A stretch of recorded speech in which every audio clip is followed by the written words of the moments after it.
விஜய் கேட்கறது நான் 5லேருந்து 4 தொகுதி பிரச்சாரம் பண்ணிருப்பியா இல்லையா? உனக்கு பிரச்சாரம் பண்றதுக்கு வெளியே வர்றதுக்கு வலிக்குது.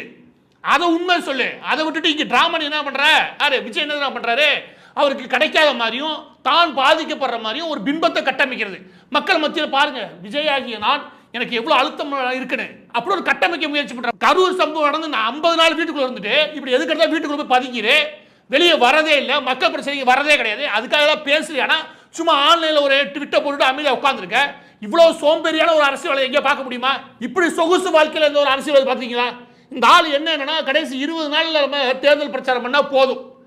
அதுவும் வருவாரான்னு தெரியல, 1ஆம் தேதியா வெளியே வருவாரான்னு தெரியல.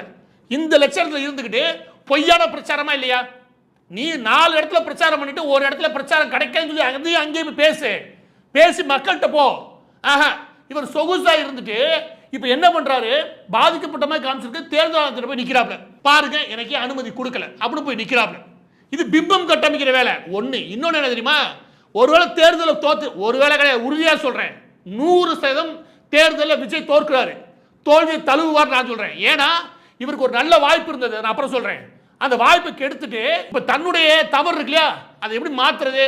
முட்டாள் ரசிகர்கள் ஆரம்பிச்சு தொண்டர்களை ஏமாத்துறது எப்படி? நாளைக்கு தோத்துட்டா திமுக அழுத்தம் கொடுத்து நம்மளை பிரச்சாரம் பண்ண விடாம போயிடுச்சுப்பா, அதனால தோத்துட்டோம் அப்படின்னு சொல்லி முடிச்சு விட்டுறால. மற்றபடி நாள மாசு அந்த பிராண்ட் இருக்கு இல்லையா, அதை காப்பாற்றிடலாம். 2க்காக தான் போய் நிற்கிறாரு. ஒன்று, நான் என்னை அழுத்தம் கொடுக்குறாங்க அப்படின்னு சொல்லி மக்கள் மத்தியில் பரப்பணும். நாளைக்கு தோல்வின்னு வந்துட்டா இதையே காரணம் காட்டி நம்ம தப்பிச்சிடலாம். இவ்வளவுதான் என்ன. 13 நாள் வெளியே வரல, இப்ப அவர் திமுக வீழ்த்த போறேன் பேசிட்டு இருக்காரு. ஆளும் திமுக வீழ்த்துறதா ஏறக்குறைய அனைத்து மக்களுடைய தேவையா இருக்கு. அப்ப அந்த இடத்துல விஜய் தான் வீழ்த்துன்னு சொல்லி தெரியாது, வெளியே வரவே இல்லை.